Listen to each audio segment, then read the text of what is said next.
اللہ تعالیٰ بندوں سے نہیں چاہتا کہ تم صرف نیکی کر لو، بلکہ اللہ چاہتا ہے کہ اس عبادت پر چلتے رہو۔ یہ عجیب و غریب ہمارے لوگوں کے ہاں دین کا ایک تصور چل رہا ہے کہ جیسے رمضان کے بعد کوئی دوسرا رب آ جاتا ہے کہ جس رب کی عبادت کی ضرورت نہیں ہے، لیکن رب کائنات تو رمضان کا بھی وہی ہے، شوال کا بھی وہی ہے، شعبان کا بھی وہی تھا، اور سال کے 12 مہینوں میں بلکہ ہمیشہ سے لے کر ہمیشہ تک وہی ہے۔ تو کیا وجہ ہے کہ اس رب کی عبادات رمضان میں کر کے اس کے بعد چھوڑ دیتے ہیں؟ نفل تو کیا چھوڑنے، فرائض چھوڑے جاتے ہیں، وہ 5 فرض نمازیں کہ جس کا قیامت کے دن سب سے پہلے حساب ہے، کہ جس کے بغیر نجات نہیں ہے، کہ جو اس سوال میں فیل ہو گیا وہ فیل ہے، آخری سانس ہے۔ آپ کی زبان پر کیا ہے؟ الصلاۃ الصلاۃ وما ملکت ایمانکم، اے لوگوں نماز کا اہتمام کرو، نماز کی پابندی کرو، اور جو تمہارے ماتحت ہیں ان کا خیال رکھو۔ اما عائشہ فرماتی ہیں آپ بار بار یہی الفاظ کہتے رہے حتیٰ کہ آپ خاموش ہو گئے، آپ کی زبان بند ہو گئی، یعنی کہ دنیا سے رخصت ہو گئے۔ یہ اس نبی کی باتیں ہیں کہ جس کا کلمہ پڑھتے ہو۔ اگر رمضان کے بعد بھائیوں یہ باتیں چھوڑ دی جائیں، اللہ کے سامنے کل کس منہ کے ساتھ کھڑے ہوں گے؟ بھائیوں اللہ کا دین مرتے دم تک استقامت کا دین ہے۔ الحمدللہ رب العالمین والصلاة والسلام علی رسولہ الکریم وعلی آلہ وصحبہ ومن سار علی نہجہ الی یوم الدین وسلم تسلیما کثیرا، اما بعد۔ قال اللہ تعالی ان الذین قالوا ربنا اللہ ثم استقاموا تتنزل علیہم الملائکۃ الا تخافوا ولا تحزنوا وابشروا بالجنۃ التی کنتم توعدون۔ ہم نے جو آپ کے سامنے آیت تلاوت کی ہے اس کا موضوع ہم مختصر انداز سے بیان کریں گے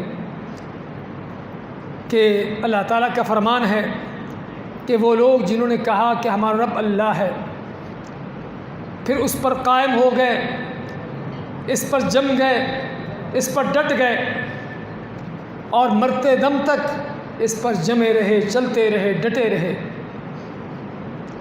اللہ کی طرف سے ان کو کیا ملتا ہے؟ اللہ کے فرشتے ان پر نازل ہوتے ہیں، کس بات کی بشارت دیتے ہوئے کہ تمہیں کوئی ڈر خوف نہیں ہے اور نہ کوئی غم ہے۔ ڈر خوف ہوتا مستقبل کے بارے میں، آنے والے حالات کے بارے میں، کہ مرنے کے بعد میرا کیا ہوگا، قبر میں جا رہا ہوں وہاں کیا حالات پیش آئیں گے، قبر سے اٹھتے ہوئے اللہ کے سامنے جا رہا ہوں کیا حساب کتاب ہوگا۔ بڑے خطرناک مراحل ہیں، بڑے خطرناک مراحل ہیں، اور واقعی ان کا خطرہ، ان کا خدشہ، ڈر ہونا چاہیے۔ لیکن اللہ کے وہ بندے کہ جو ایمان پر قائم ہو جاتے ہیں، توحید اپنے دلوں میں راسخ کر لیتے ہیں، اللہ فرماتا ہے کہ میرے فرشتے ان کو بشارتیں دیتے ہیں کہ کوئی ڈر خوف نہیں ہے، تمہارا مستقبل امن و امان کا ہے۔ کس لیے؟ کہ اللہ کی توحید پر ہیں، نبی کریم صلی اللہ علیہ وسلم کی سنت پر ہیں، وہ مقصد زندگی جو لے کر آئے تھے اس کو پورا کر کے جا رہے ہیں۔ تو ڈر خوف کس چیز کا؟ ہاں ڈر اس کو ہوتا ہے کہ جو آدمی چیک پوائنٹ پہ پہنچتا ہے، کاغذات نہیں ہیں یا ہیں تو جعلی ہیں، 2 نمبر ہیں، خطرہ ہے کہ کہیں انکشاف نہ ہو جائے، پکڑا نہ جاؤں، ڈر اس کو ہوتا ہے۔ لیکن سچا دین ہو، صحیح عقیدہ ہو، سنت کی اتباع ہو، اور اسی دین پر آدمی مرتے دم چلتا رہے، ایسے لوگوں کے لیے کوئی ڈر خوف نہیں ہے۔ تو بھائیوں ان آیات کا موضوع کیا ہے کہ صرف اللہ تعالیٰ بندوں سے نہیں چاہتا کہ تم صرف نیکی کر لو، صرف یہ نہیں چاہتا کہ کسی وقت میں عبادت کر لو، بلکہ اللہ چاہتا ہے کہ اس عبادت پر چلتے رہو، اس پر جاری ساری رہو، اس پر قائم و دائم رہو۔ وَاعْبُدْ رَبَّكَ حَتَّىٰ يَأْتِيَكَ الْيَقِينُ۔ اللہ فرماتا ہے کہ اپنے رب کی عبادت کرو، کب تک؟ جب تک موت نہیں آ جاتی۔ اور نبی کریم صلی اللہ علیہ وسلم کا فرمان ہے احب الاعمال الی اللہ ادومها وان قل، اللہ کے ہاں سب سے پسندیدہ وہ عمل ہے جو ہمیشہ رہے، جو جاری رہے، اگرچہ وہ زیادہ نہ بھی ہو۔ نفلی عبادت میں کو بہت زیادہ نوافل نہ ہوں، چاہے تھوڑے ہوں، لیکن آدمی ان پر جاری رہے۔ اور خود نبی کریم صلی اللہ علیہ وسلم کا آپ کی سیرت کیا ہے؟ کان عملہ دیمہ، صحابی فرماتے ہیں کہ آپ جو عمل کرتے اس پر ہمیشہ چلتے رہتے، ہمیشہ اس پر جاری رہتے، چاہے کوئی نفلی عبادت بھی کیوں نہ ہوتی، چاہے فرض نہ بھی ہو۔ تو ایک ہے نیکی کرنا اور دوسرا ہے اس نیکی پر جاری رہنا، اس پر استقامت اختیار کرنا۔ تو استقامت کا موضوع نیکی کرنے سے بھی زیادہ اہم ہے، کیونکہ اللہ کے ہاں ایسی نیکیوں کا کوئی اعتبار نہیں جو آدمی کسی وقت میں کر کے چھوڑ چکا ہو۔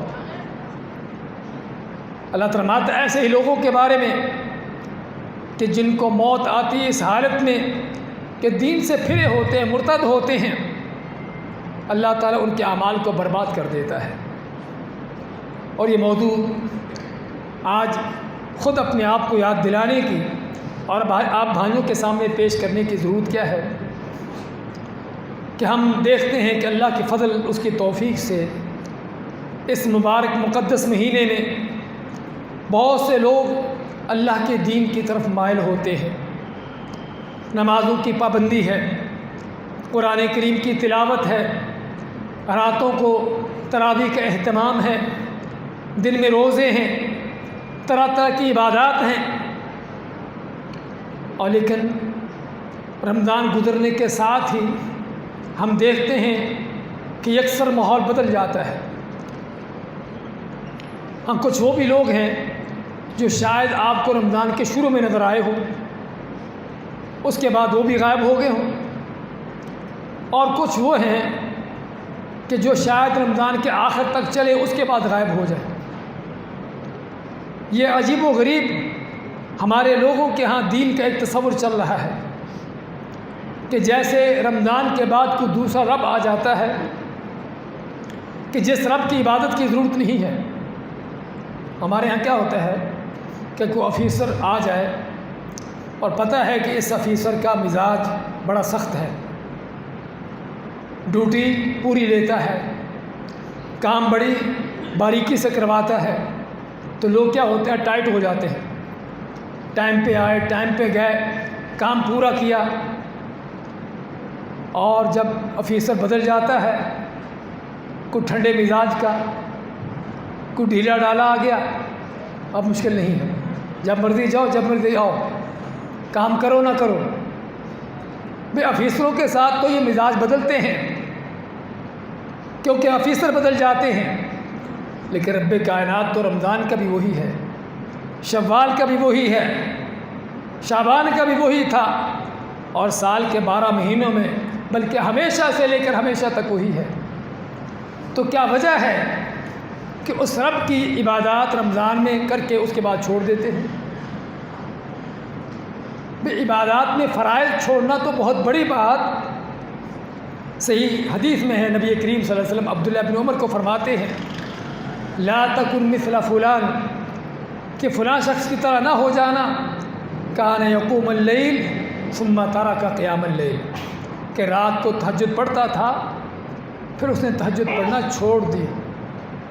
تہجد فرض ہے کہ نفل ہے؟ نفل ہے۔ نفلوں کا اللہ کے ہاں حساب نہیں ہے، ہاں حساب تو نہیں ہے، لیکن اللہ تعالیٰ بندے سے یہ بھی نہیں چاہتا کہ اللہ بندے کو کسی عمل کی توفیق دے، کسی نیکی کی توفیق دے اور پھر بندہ اس نیکی کو چھوڑ بیٹھے۔ کوئی شک نہیں کہ بہت بڑی کوتاہی ہے، بہت بڑی غفلت ہے، لیکن یہ وہ چیز ہے جو ہمارے ہاں پائی جاتی ہے۔ نفل تو کیا چھوڑنے، فرائض چھوڑے جاتے ہیں، وہ 5 فرض نمازیں کہ جس کا قیامت کے دن سب سے پہلے حساب ہے، کہ جس کے بغیر نجات نہیں ہے، کہ جو اس سوال میں فیل ہو گیا وہ فیل ہے، وہ نمازیں بھی چھوٹ جاتی ہیں۔ معنی کیا ہے کہ ہم نے عبادت سمجھی نہیں کہ اللہ کی عبادت کیا ہے۔ آئیے نبی کریم صلی اللہ علیہ وسلم جن کا کلمہ پڑھتے ہیں، دیکھیے آپ کا طریقہ کیا تھا عبادت کا، آپ کس انداز سے اللہ کی عبادت پر قائم و دائم تھے۔ اما عائشہ رضی اللہ تعالیٰ عنہ سے پوچھا جاتا ہے، صحیح بخاری کی حدیث ہے، کہ بتائیے کہ آپ صلی اللہ علیہ وسلم جب بیمار تھے، جس بیماری میں آپ فوت ہوتے ہیں، اس وقت آپ کا عبادت کا انداز کیا تھا؟ آپ کا نماز کا طریقہ کیسا تھا؟ نماز کے ساتھ آپ کا کیا اہتمام تھا؟ اما عائشہ فرماتی ہیں کہ نماز کا وقت ہوا، آپ نے پوچھا نماز کے بارے میں، ہم نے بتایا کہ لوگ آپ کا انتظار کر رہے ہیں، آپ نے غسل کیا، اٹھ کر مسجد کو جانے کا ارادہ کیا، فرماتی ہیں کہ بے ہوش ہو جاتے ہیں، جس کا معنی کیا ہے کہ بیماری کس قدر شدید ہے۔ بے ہوش ہو جاتے ہیں، ہوش میں آئے تو سب سے پہلے سوال کیا ہے؟ اصل الناس، کیا لوگوں نے نماز پڑھ لی؟ جواب دیا گیا کہ ابھی تک انتظار میں ہے۔ پھر دوبارہ اٹھنے کا ارادہ کرتے، پھر بے ہوش ہو جاتے ہیں، 3 بار ایسے ہی ہوتا ہے۔ یہ ساری کوشش کس چیز کی ہے؟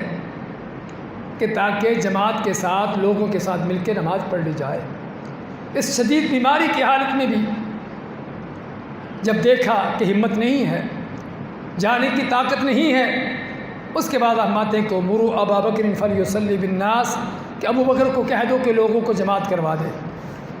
اما عائشہ فرماتی ہیں کہ چند دن کے بعد جب آپ کی طبیعت کچھ بہتر ہوئی، آپ مسجد جاتے ہیں، لیکن جاتے نہیں، آپ کو لے جایا جاتا ہے، آپ کو لے جایا جاتا ہے۔ 2 آدمی نے کندھوں سے اٹھا رکھا ہے اور آپ کے پاؤں زمین پر گھسٹتے ہوئے جا رہے ہیں، اور وہاں پر پہنچ کر بھی ابوبکر صدیق جماعت کروا رہے تھے، کھڑے ہونے کی طاقت نہیں تھی، بیٹھ جاتے ہیں۔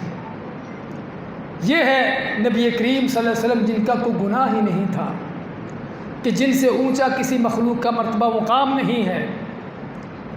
یہ ان کا حال اللہ کی عبادت کے ساتھ، ان کا حال ان نمازوں کے ساتھ،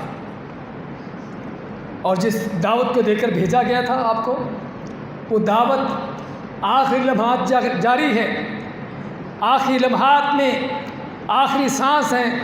آپ کی زبان پر کیا ہے؟ الصلاۃ الصلاۃ وما ملکت ایمانکم، اے لوگوں نماز کا اہتمام کرو، نماز کی پابندی کرو، اور جو تمہارے ماتحت ہے ان کا خیال رکھو۔ اما عائشہ فرماتی ہیں کہ آپ بار بار یہی الفاظ کہتے رہے، حتیٰ کہ آپ خاموش ہو گئے، آپ کی زبان بند ہو گئی، یعنی کہ دنیا سے رخصت ہو گئے۔ یہ اس نبی کی باتیں ہیں کہ جس کا کلمہ پڑھتے ہو۔ تو اگر رمضان کے بعد بھائیوں یہ باتیں چھوڑ دی جائیں، تو اللہ کے سامنے کل کس منہ کے ساتھ کھڑے ہوں گے؟ اور جو اللہ آج دیکھ رہا ہے آپ کو، بڑے نمازی، بڑے پرہیزگار، بڑے متقی، بڑی اللہ اللہ کرنے والے، بڑی عبادت گزار، اس اللہ کو پتہ ہے کہ تم رمضان کے بعد کہاں ہوگے۔ یہ نہیں کہ عبادت قبول کرنے کے بعد ضائع کر دے گا، اس کو پتہ ہے یہ کل کہاں پر ہوگا، اس کے ہاں اس عبادت کا کچھ شمار ہی نہیں ہے، کیونکہ اس کو پتہ ہے کہ چند دن کا مہمان ہے، اس کے بعد یہ نظر نہیں آنے والا۔ تو بھائیو، اللہ کا دین مرتے دم تک استقامت کا دین ہے، اس پر جاری ساری رہنے کا دین ہے۔ ایک صحابی آپ کے پاس آتا ہے، اے اللہ کے نبی صلی اللہ علیہ وسلم، مجھے کوئی وصیت کیجیے۔ آپ فرماتے ہیں قل آمنت باللہ ثم استقم، کہہ دو کہ میں اللہ پر ایمان لایا، اور پھر اس پر قائم ہو جاؤ، جم جاؤ، چلتے رہو، مرتے دم تک اس پر جاری ساری رہو۔ یہ ہے اللہ کا دین۔ تو ضرورت ہے، اور رمضان بھائیو آتا ہی اسی لیے ہے۔ ہم نے رمضان کو سمجھا ہی نہیں کہ رمضان کیا ہے۔ رمضان تو آتا ہی اسی لیے ہے کہ 11 مہینوں کے اندر ایک مسلمان میں جو عبادت میں، اللہ کی اطاعت میں غفلت آ جاتی ہے، سستی آ جاتی ہے، تھوڑا لاپرواہ ہو جاتا ہے، رمضان آتا ہے تاکہ پھر سے اس مسلمان کو چست کر کے، اس کو پھر سے ایک نئے دم کے ساتھ، تازہ دم کر کے اس کو اس دین پر چلائے، اس کی اللہ کے دین پر چلنے کی ریہرسل کروائے۔ وہ گناہ برائیاں جو 11 مہینوں کے اندر ہمارے اندر پیدا ہو جاتی ہیں، رمضان آتا ہی اس لیے ہے تاکہ ان کو چھڑانے کی ریہرسل کی جائے۔ صبح سے شام تک اور شام سے صبح تک یہ روزے، یہ رمضان کی راتیں صرف کھانا پینا چھوڑنے کا نام نہیں ہے۔ کھانا پینا اس لیے چھڑایا ہے کہ تاکہ تم جانو کہ تمہاری زندگی کی بنیادی ضرورت چھڑا دی، اس کا معنی کہ جس کی ضرورت نہیں اس کو بھی چھوڑو۔ اگر تمہیں حلال چیز چھڑوا دی، کھانا پینا جو حلال کیا ہے، اس کا معنی یہ ہے کہ جس چیز کو اللہ نے حرام کیا اس کو بھی چھوڑو۔ لیکن چونکہ ہم نے روزے کو نہیں سمجھا، اس لیے روزہ رکھ کر بھی حرام کام چلتے ہیں، اور یہی وجہ ہے کہ روزے کا ہم پر کوئی اثر نہیں ہوتا، روزے کو تربیت نہیں حاصل ہوتی، ورنہ تو روزہ آتا ہی اس لیے ہے کہ ایک مسلمان کو ایک نئے ولولے جذبے کے ساتھ دین پر چلا دے، اس کو گناہوں برائیوں سے بچا دے، اور ایسی اس کی تربیت کر دے پورے مہینے میں، جو کم از کم زیادہ نہیں تو اگلے رمضان تک تو چلتی رہے۔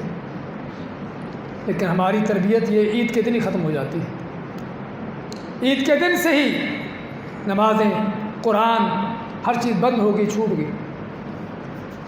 تو اس لیے ضرورت ہے اگر اللہ کے دین پر سچے دن سے چلنا چاہتے ہیں تو اس دین پر استقامت سے چلنا، ثابت قدمی سے چلنا، اللہ نے جن نیکیوں کی توفیق دی ہے اس پر چلتے رہنا۔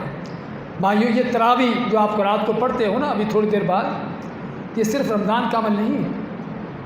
بہت بڑی غلط فہمی ہے کہ تراویح صرف رمضان میں ہے۔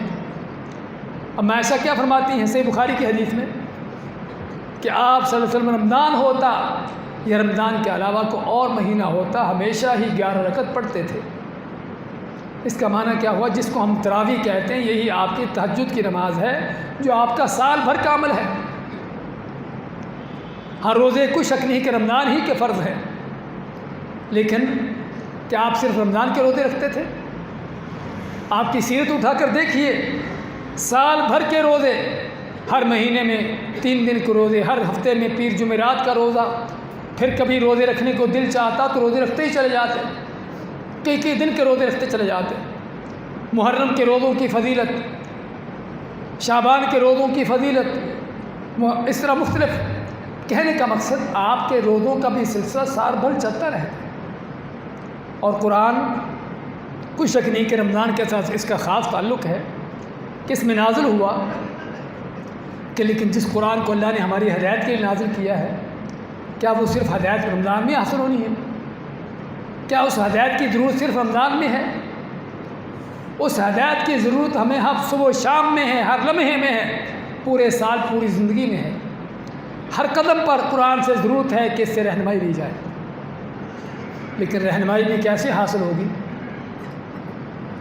رہنمائی بھی کیسے حاصل ہوگی کہ جب قرآن کو جانتے نہیں کہ اس میں کیا ہے؟ اگر میں پوچھنا چاہوں کہ کتنے بھائیوں کو سورۃ فاتحہ کا ترجمہ آتا ہے، سورۃ فاتحہ ہی کے معنی کا پتہ ہو تو ممکن ہے بہت سے بھائی اس کا بھی جواب نہ دے سکے۔ وہ فاتحہ کہ جو دن میں کم از کم 30 مرتبہ ہم پڑھتے ہیں، لیکن پرواہ نہیں کہ ہم کیا پڑھ رہے ہیں، کچھ پتہ ہی نہیں کہ اللہ سے کیا کہہ رہے ہیں، اللہ کے ساتھ کیا عہد و پیمان کر رہے ہیں۔ تو یہ قرآن کہ جس سے ہمیں ہدایت حاصل کرنی ہے، اس کا بھی تعلق صرف رمضان سے نہیں ہے۔ ہاں کوئی شک نہیں کہ رمضان میں اس کا زیادہ اہتمام ہونا چاہیے، لیکن یہ زندگی بھر کا ہدایت کا سرچشمہ ہے کہ جس سے ہم نے ہدایت لینی ہے، پوری زندگی لیتے رہنا ہے۔ تو ضرورت ہے اس قرآن کے ساتھ تعلق جوڑنے کی۔ صدقہ خیرات کوئی شک نہیں کہ رمضان میں اس کا اجر زیادہ ہے، لیکن کیا رمضان کے بعد فقیر غریب ختم ہو جاتے ہیں؟ کوئی معاشرے کے محتاج باقی نہیں رہتے؟ تو اس کا معنی کہ صدقہ خیرات کی عبادت بھی زندگی بھر کی عبادت ہے۔